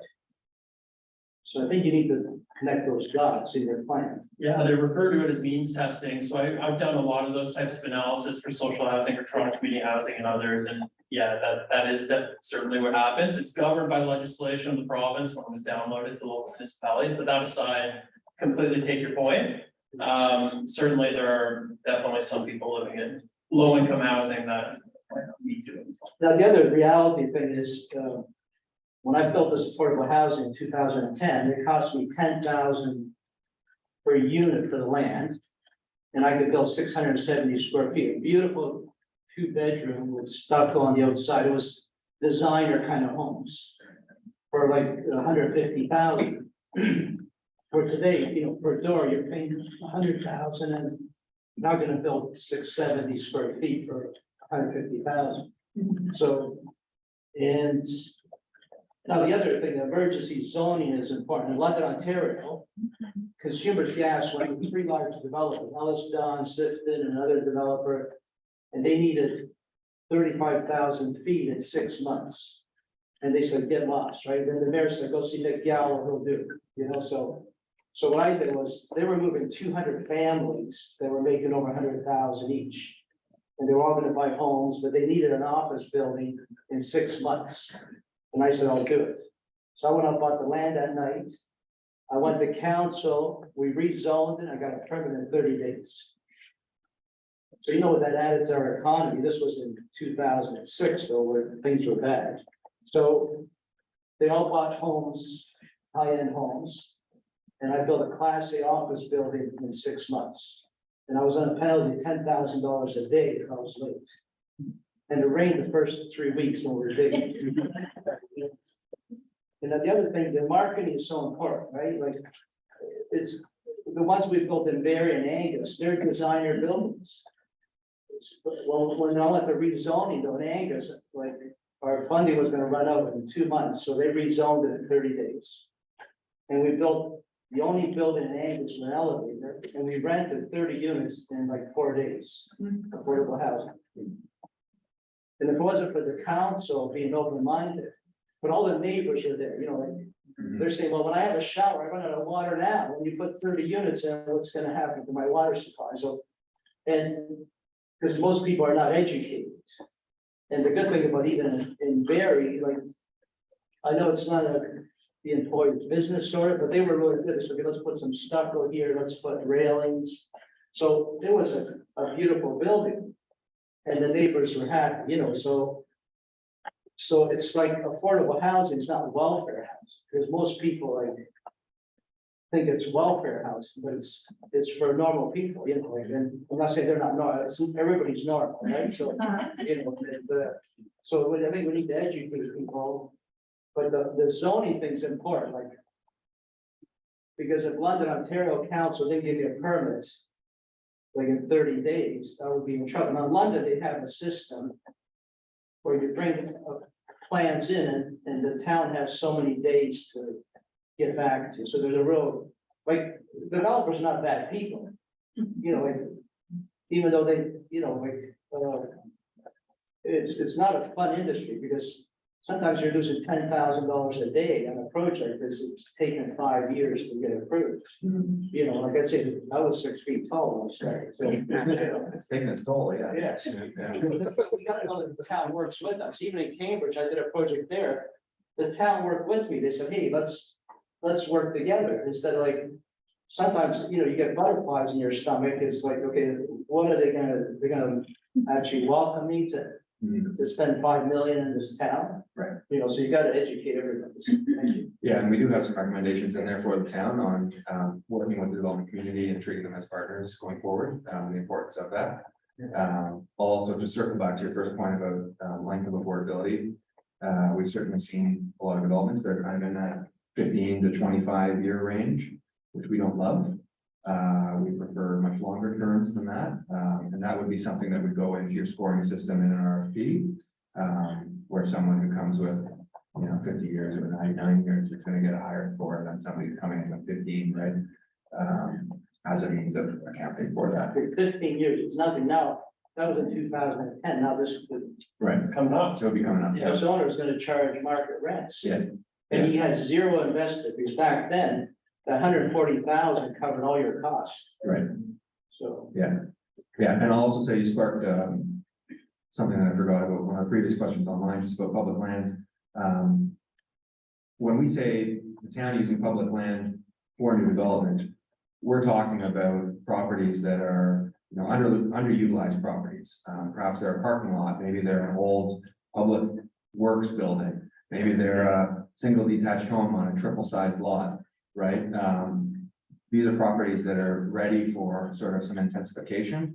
We're not talking about using public land in the form of, say, a beloved neighborhood park, and replacing that with housing. That would not be within our recommendations, but the town does own a number of other properties that would be appropriate for new development that don't take away community amenities from the residents of Colin. Yeah, because even in London, there's so many infill sites, you know, like. Right. There was a bakery, Weston Bakery, that was like 10 acres right in a subdivision. Mhm. And then they built townhouses and it worked well, but boy, the rezoning was a challenge. Sure. You know, there were people picketing in front of my house. Yeah. And then I won awards for it. Yes. So it's about, like even on Mountain Road, there's some beautiful site homes that are on an acre site that could be, it's a nice project. But Sure. so we need to be more open-minded and better present. Now with 3D printers, there's better presentation, you know. Sure, yeah. Tom got his stuff approved right away.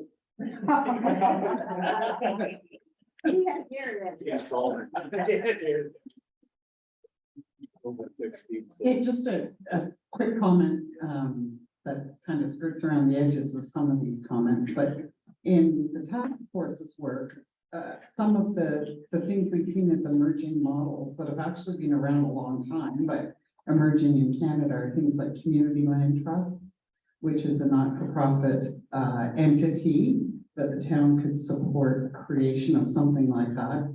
And properties, land can be donated into a land trust, and then they become affordable in perpetuity. And that land trust, for example, may partner with a not-for-profit organization, a co-op, whatever, to operate and manage the housing within that land trust. So that's one way to get to the perpetuity.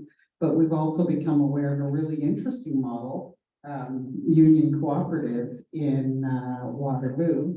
It's a not-for-profit group, and using social financing, people like you and me buying bonds were able to purchase actually 2 apartment buildings, save a number of units from being turned over possibly to a for-profit REIT or something that might threaten the tenure and the rents of the tenants that are there. And again, to be able to keep them affordable in perpetuity. So there are all kinds of things like that.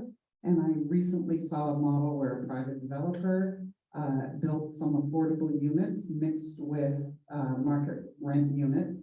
And they donated the affordable units only into the land trust. So that was really interesting that they made a separation there. So there are tools to do that. And I personally think we need to put some more emphasis on asking the town to help us seed the development of entities like that, where we can control our destiny better.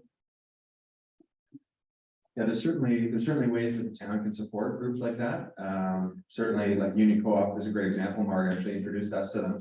And we met with Sean Campbell, who runs that co-op, and one of the big ways that he was able to compete with REITs, which obviously had deeper pockets than him, was through a tax break from City Kitchener.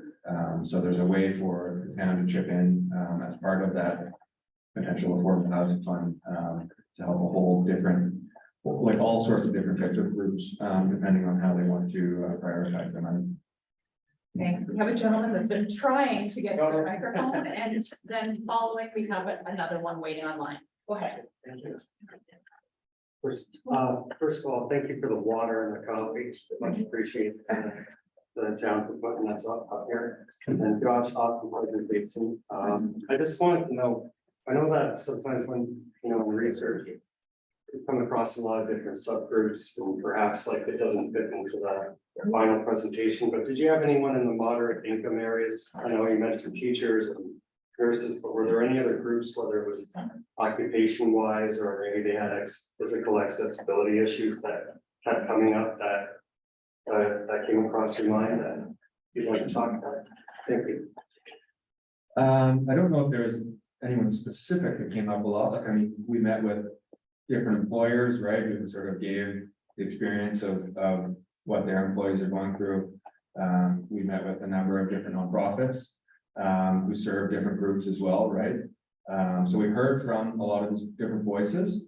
And I think that we want any incentive program or any affordable housing fund to sort of be flexible enough so that It can serve a whole host of different groups depending on who comes knocking on the door each year, right? Looking for those incentives. And there are ones in there that can support sort of some of the smaller groups, like we heard from one group who houses people with developmental disabilities. And, you know, obviously that group probably isn't within the moderate income households, but you know, hypothetically, if they wanted to buy a house in order to house some of those individuals, the town could help them with some incentives in order to do that type of purchase or renovation to a home, right? So we want to keep this as flexible as possible. We know particularly in smaller towns like this that there isn't necessarily interest every single year if you're very specific on what you're looking for. So let's be open to different groups. Let's be open to different housing models, right? Let's be open to different tenures, right? But we'll just provide a bit of a priority list so that we know if we get a big year where a lot of people are interested, we can decide sort of who gets what, right? Okay, we're gonna move to Rosalind. She's been waiting online. This will be our first test. We should be able to hear Rosalind loud and clear. Oh, she's unmuted, but go ahead, Rosalind. Test, test, test. Can you hear me? You're a little quiet. If you could speak up, that would be much appreciated. All right, how's that? Much better, thanks. Great. Well, first of all, thank you. This is a really excellent presentation and a wonderful way for people across the region to learn quickly about some of the really hard work that's being done. I'm Rosalind Morris and I volunteer with the Institute of Southern Georgian Bay, and I did take note in the presentation that under the Create Concierge program, consider partnering with other municipalities was mentioned. And I'm just wondering, perhaps that goes across many of these recommendations, but perhaps we can hear if that is the case, or whether it would just be consider partnering with other municipalities for a concierge program. And part two of my question really builds on something that Marg was mentioning, in terms of the ability of land trusts or issuing community bonds can help accelerate the progress on financing the affordability gap. So in this project, is there an analysis of any gaps in the housing ecosystem that we would need in order to ensure that the number of units we're actually needing can get built, you know, in the next few years? Thank you. Thanks, Rosalind. In terms of working with other communities, there are a number of recommendations in here that I would say would benefit from several communities in the region getting together to deliver on them, and we called them out within the report. We did call out your organization as well within the report, just to acknowledge that you are doing some of that connecting between municipalities on certain issues. So the concierge one is the big one, but there are other items like you know, something like creating, you know, off-the-shelf designs for different housing types that someone can come in and select and sort of skip down the planning approvals process. We think that could be something that could be done efficiently between communities, all chipping in to hire, say, an architect, an engineer, and sort of having that across South Georgian Bay in terms of those standard housing types. In terms of the social finance side, I know we haven't done as much of it as I know Mark would like us to do. We think that, as I said, we think that the town should be supporting those groups where they can. Obviously, if the town chose to, they could start something like a land trust on their own. But we've seen those done quite well elsewhere, with Union Co-op being the most obvious example for us, given that we talked to them. They're often run by volunteers.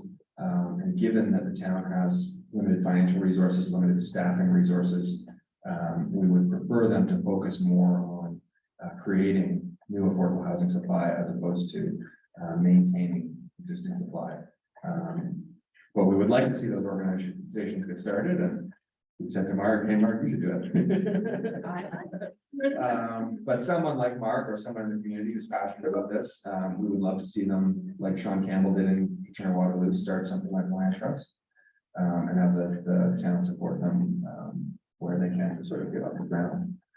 In terms of how many units are needed, I mean, at NBLC, we don't love putting a specific number on it because we know that it's constantly changing, and as soon as we give you a number, it's wrong, right?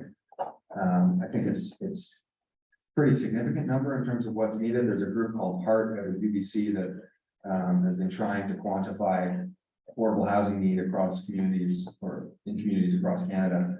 I think they've identified Collingwood as having a shortage of 1,100 affordable housing units. There's caveats to that, and that number is probably much lower, or number's probably much higher. Their number's too low, it's too conservative. It's probably more like something like 1,500 or 2,000 affordable housing units that are needed just today, and that number obviously grows over time.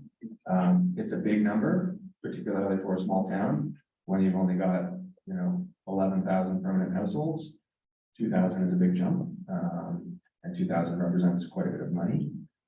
So I think that our goal here is just to be able to chip away at that as much as possible. And then obviously if we're going to get all the way there, we need our upper levels joining us as well on the train here. Yeah, I agree. Just building off what Josh had to say, we've been doing housing strategies for quite a long time, and a lot of different groups have been doing them. And increasingly what we're finding is that, a target is established and maybe the municipality hits that target over a 4 or 5 year period. Affordability continues to worsen and worsen because immigration targets go up, population growth continues. Things like COVID happen, the market goes crazy, interest rates stay low, affordability gets worse. So increasingly, the city of Kingston did this, and I really like this model. In fact, I've taken credit for it several times, and I had nothing to do with it. They moved away from the target approach and they tie it to actual market indicators. So they're saying, we're going to invest $1 million every year into a fund, which we use to deploy for affordable housing until such a time that the rental vacancy rate is over 5%. Until such a time that the social housing wait list starts to decrease 5, 10%, 20%, whatever the target is. Until such a time that the average resale price is back into, 4 to 5% rate of inflation increases, right? Actual market indicators that are really easy to monitor year after year, right? It kind of doesn't let the municipality off the hook, so to speak, to say, we're going to hit some arbitrary number, some arbitrary target that was selected at some point in time that shifted 1,000 times since the original study was completed. So I really like this approach, but we're open to all ideas as we continue to refine them.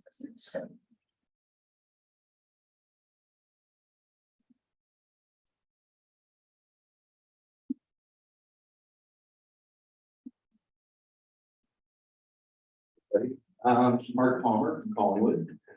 I'm going to ask you the elephant in the room question on a province. We're expecting some direction shortly or soon regarding attainable housing. So your schedule to finish off is coming up pretty fast. How does that impact what you're doing right now? Because it could be a whole new world in a month or two.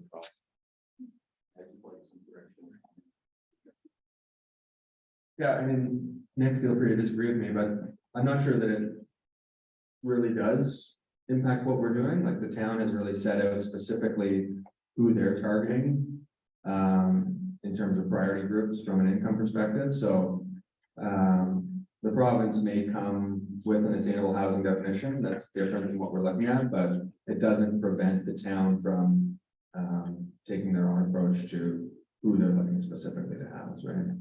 And even from that perspective, so Mark, I've been asked that question also on the low income side, because the recent provincial changes also came out with new definitions for affordable housing, new exemptions for municipal fees and charges as well. And the way I look at it is I say, the similar strategy came, or the similar definition and funding mechanism came out for attainable housing. That only bolsters what we're trying to do here, right? If we see the province come out with a definition of attainable housing, which they've been saying they're going to do for a year, so we'll see, and it's funded as well, it's just going to bolster all of the strategies that we want to accomplish here, right? I would say my advice to the town would be, if it is funded by the province, that's great. Let's not reduce how much we want to fund our own CIPs, we should be using that funding stacking on top of the local and county funding that we're trying to filter into these programs. So I really welcome the province to come out with their definition and fund it, so that can stack and bolster our own strategies that we're trying to implement in town. That makes sense.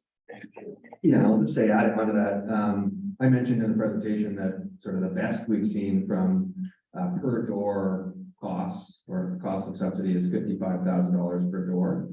But realistically, it's about 150,000 or up. So the 55,000 was what, Peel Region? Yeah, it was Peel Region. So that was Peel Region's chip of the subsidies. And then those developers who were coming forward for those incentives were stacking incentives from other levels of government, primarily the federal government, to make up the rest of the needed subsidy.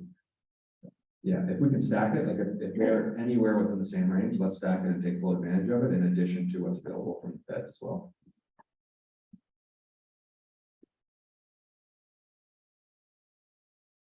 Two more in the room. We haven't enough online so far, so just carry on coming up to the podium.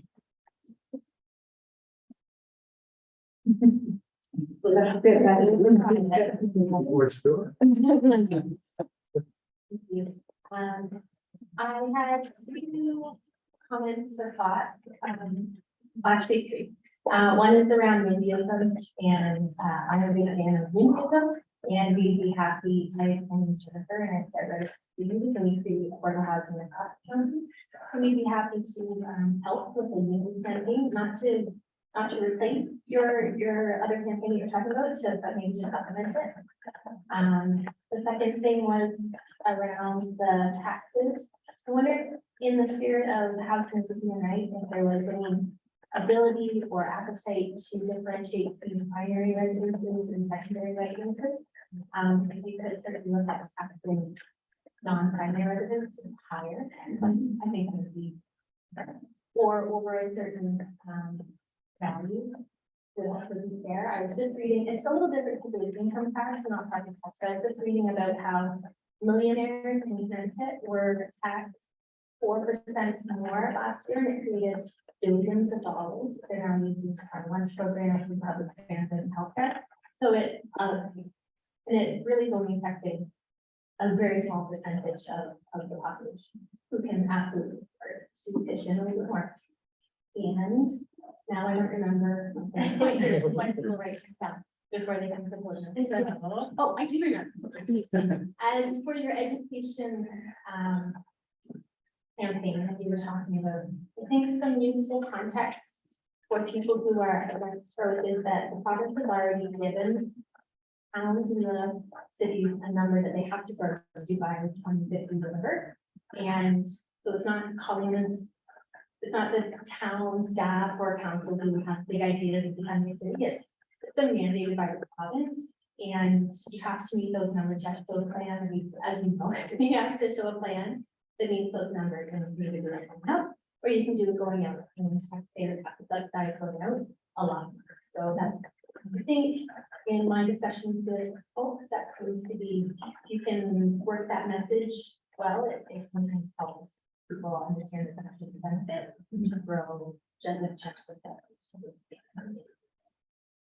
And Josh, if you're prepared to answer, especially the question about taxes, the beginning of her comments was a little quiet, so maybe repeat the question about the taxes before you answer. Yeah, there was so one of the questions was about, is there a way to charge a higher tax rate against secondary homes as opposed to primary residence? That is a sticky legal question, which we actually tried to sort out. We did have conversations about, is there a way to sort of make it expensive to remove housing units from the market? We have talked to legal about it through the town. We haven't found a way to do that as of yet, but it's certainly on our minds. In terms of more progressive tax options, personally, I would love to see things like that, and we have talked about it again. I believe that there's some restrictions from the province into how the town can deploy their property tax system, but it seems to make a ton of sense that perhaps a single detached pays a higher mill rate than, you know, a rental apartment or a condo apartment, right? Or, you know, maybe could you do something like income tax brackets for property tax, right? As the value of your home goes up, you move into a different rate. But unfortunately, there's restrictions on that. So it's something that's in our report as an advocacy piece. But it's not something that I think that the town can move on immediately.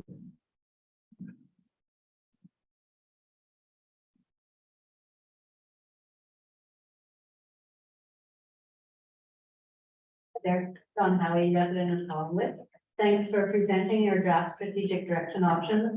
I can say, I like the word they're organized here, and also that my first reaction in reviewing them the other day is I don't have strong objections, including to taxes. But I'm wondering, in the leadership role in the delivery of housing, I don't see anything in relation to sustainable or low carbon things. And anything to do with energy efficiency, that type of thing, as I feel that it'd be a good time to combine these two issues that are so important to us. Yeah, and that's a great comment. Thank you. And we've actually received a couple comments via email about that as well. And I think that that's something that we would be integrating as part of that point system in any RFP, right? You would get extra points the greener your building is, right? Certainly, the greener it is, the more energy efficient it is. From an operating cost perspective, you also get some savings there, which down the line can help with affordability, right? So it certainly is an important component of that.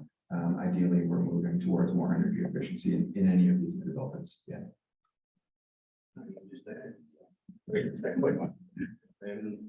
Regarding the property tax, do you have any inside knowledge on the impact assessment that has not been done since 2016? Prices, values have more than doubled. Yeah. Maybe a challenge. Yeah, so there was supposed to be a reassessment in 2020, right? But obviously we had the complications of COVID and the province decided to hold off on it. From my understanding, I think it's coming in 2024, which will be a big jump. I would expect most municipalities will adjust their mill rates downward. It won't happen in 2020. It won't happen. Okay. It would have had to be introduced already. It might go through and be ready in 2025. Okay. And I think that's probably the goal of the province, but we hope to learn more next week at AMO. Okay. It won't happen in 24. I don't believe any way possible because they haven't started the process. Okay, so for anyone who didn't hear Deputy Mayor Fryer there, it sounds like 2025 is the earliest we will get a reassessment. And the town will hopefully find out a little bit more next week at the annual meetings.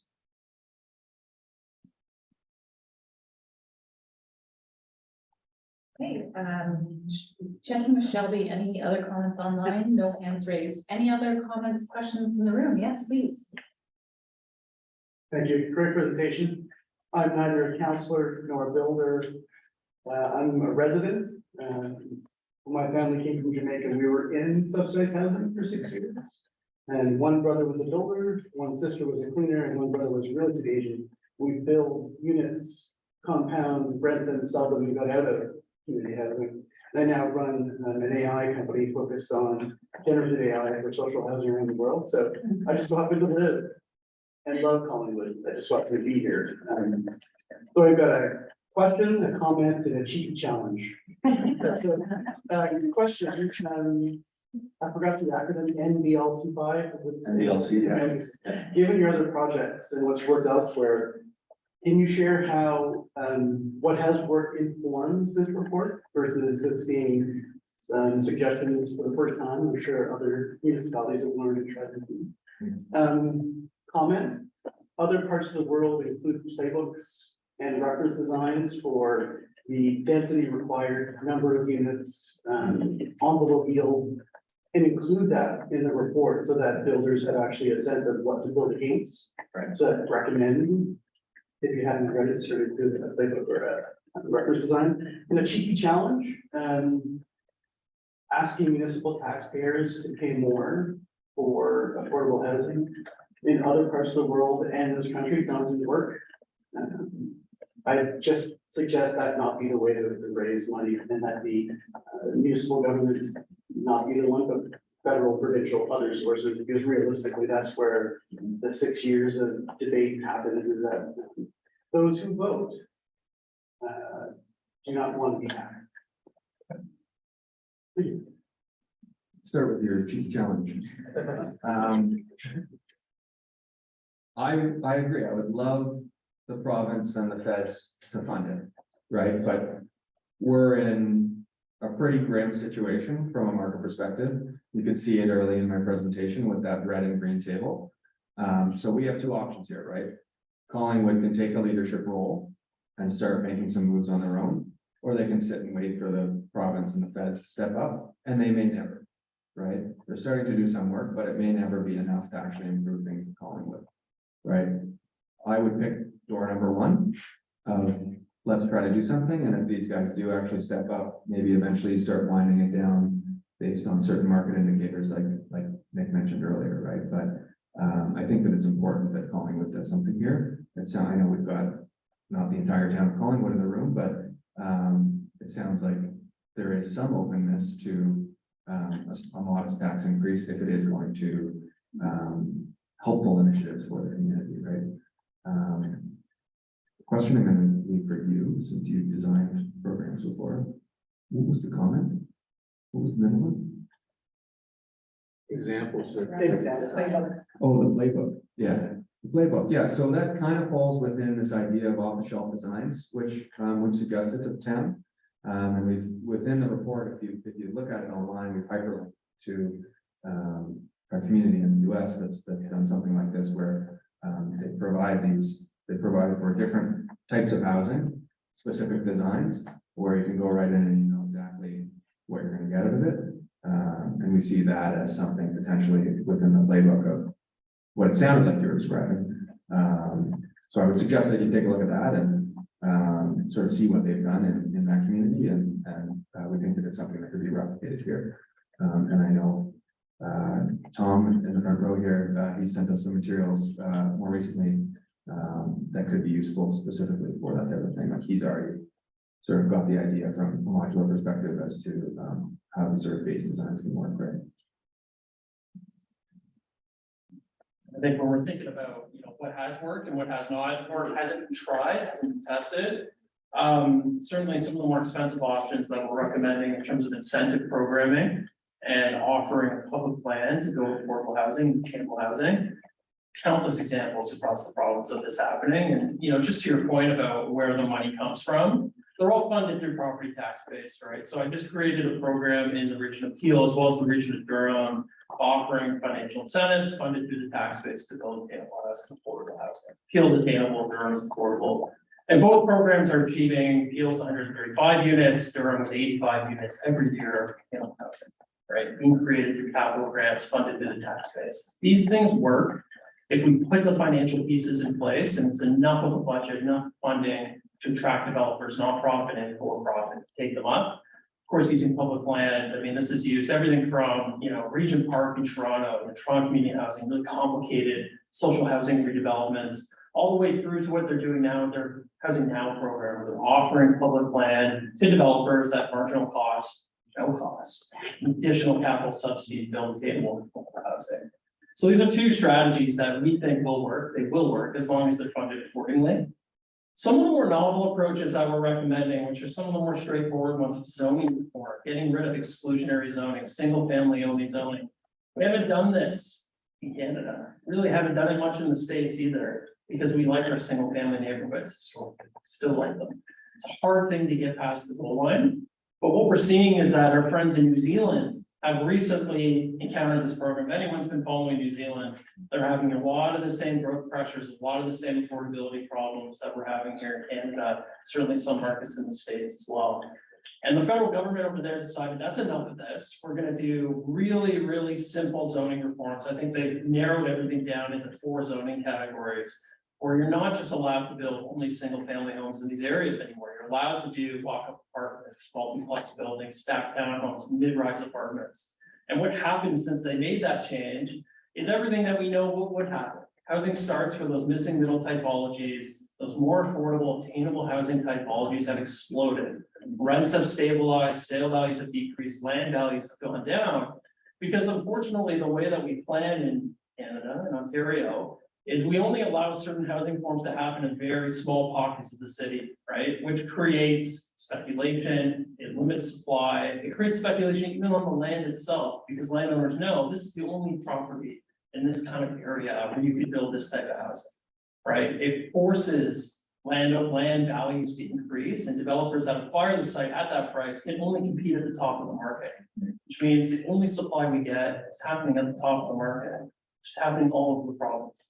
So these types of zoning reforms, while they are kind of novel in Canada, we have seen what the impact can be in other markets, and certainly looking forward to seeing the town of Caledon as well as municipalities across Ontario take this challenging step. And the zoning reforms too, like, they're gonna take some time to sort of yield new affordable housing, right? We're not expecting that you're gonna flip a switch on a more permissive zoning environment and suddenly everything's gonna be affordable. It's not. That's not how it works. It's gonna take quite a bit of time to get enough supply into the market for the market to become balanced, but let's get started on that, right? Let's make it more permissive.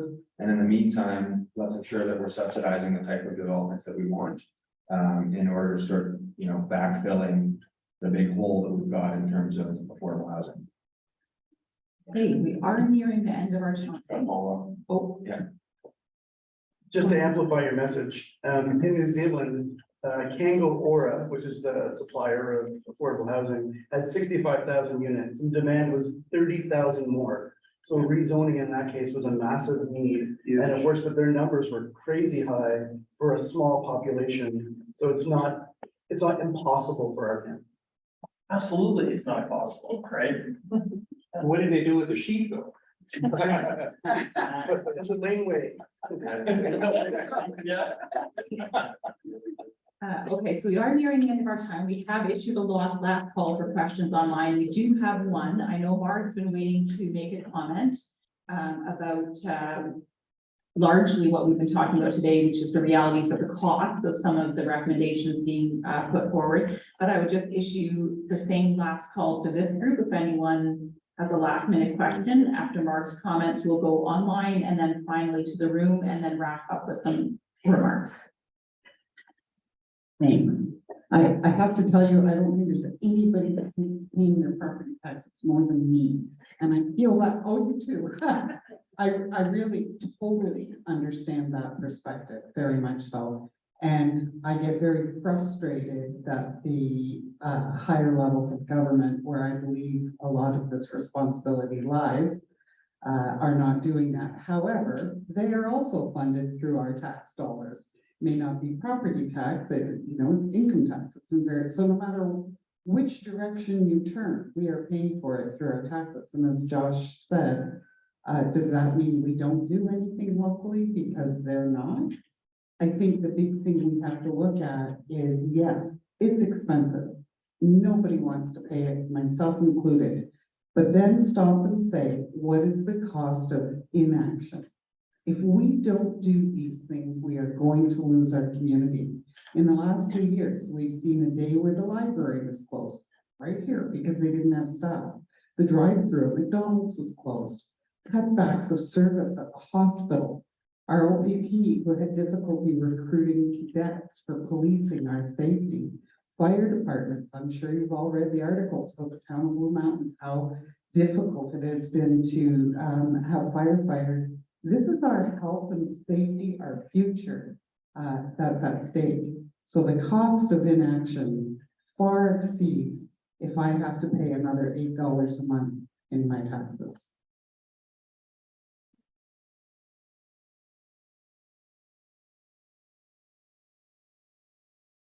Okay, we'll go to our final. Well, hopefully you can still hear me. I'm loud naturally. We'll go to our final online question, which is, in some countries, it's mandatory for builders to use energy efficient homes, solar panels, heat pumps, etc. When will we be able to incorporate this?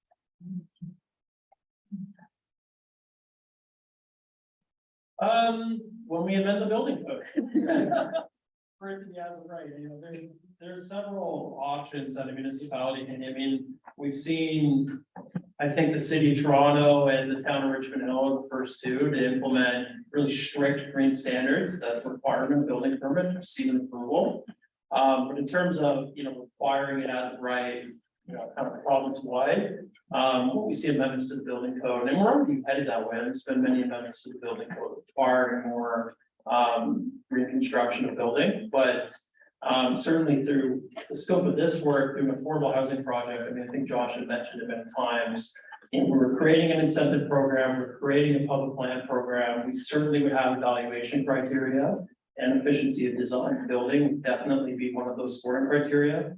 The other thing I'll mention is that, most of these, if not all of these affordable housing projects that do advance in the country, particularly affordable rental, they're able to pencil and achieve feasibility because they're going through funding programs, financing programs through CMHC, which have very strict requirements on energy efficiency, accessibility, and other matters.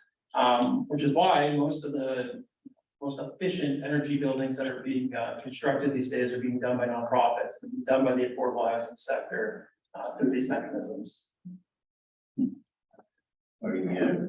Just a note on that, you're including basic house standards in every project that we're doing, and it might have a slight premium in the construction cost. It reduces the energy by 80 to 90%, which increases the value of the building. So you'll never see it on, never. But for rental buildings, it's no-brainer. Yeah. Absolutely. Yeah, we're working with a number of groups in Windsor right now through their social housing group. It's exactly what's happening. It's kind of 6-story wood frame buildings, passive house. It reduces the operating costs, the utility costs of those buildings, which is a huge benefit to nonprofit projects, so long as they can secure the capital to get over the premium that exists for the construction. Absolutely. It's easy. It's easy. Fantastic. Okay, well, we've reached the end of our time, but that doesn't mean the conversation has to end. We have included up on the slide Coordinator Ray's contact information. We'd like to continue to receive comments, feedback, questions, etc. until August 31st. And certainly everything we receive will be considered by NBLC in their final report, which is expected in October to council. We would also like to put in a plug to join our Engage page. You can find NBLC's interim option report that we've talked about today, a lot of great background information. And you can subscribe to that page to get automatic updates to your inbox when new information is posted. So it's a really great way to stay up to date on the project. So again, thank you so much for your time, your passion, and everything that you've shared with us tonight. It's greatly appreciated. And I will leave the last word to Mark. Just one word. When we did we had a virtual session about the master plan process back in June. We talked about the rapid ADU deployment program. Doesn't that sound military? Which was rapidly that's kind of the low hanging fruit. The fastest thing you can do is creating accessory dwelling units. And since that time, Jen has brought that a very long way. And there has been some success around that. And there's more work being done on that. But one of the things we heard is people saying, well, I don't know how to do it. I don't know how to finance it. I don't know what the steps are that are involved. That it's complicated if you're a homeowner and you've never built anything or done that. So I just want to give a shout out here to one of our former task members, Kelly Caldwell, and her partner Jeff, her husband Jeff. They own a company called Elevated Wealth Creation. They have created over 100 such units. They own many right here in Collingwood. So they are the gold standard for us locally on what is possible and how to do it. So they are doing a seminar at the Bear Estate at Living Water Resort on September 23rd from 10 till 4. If you're interested, I believe we have a poster here somewhere. And there's a QR code you can scan to get information about that. And we're just really grateful for them to take the time to do this and share with us how it can be done, and therefore how each of us that has a home can also be part of the solution. So please be sure to check that out. And thank you, everybody, for this has been a great night.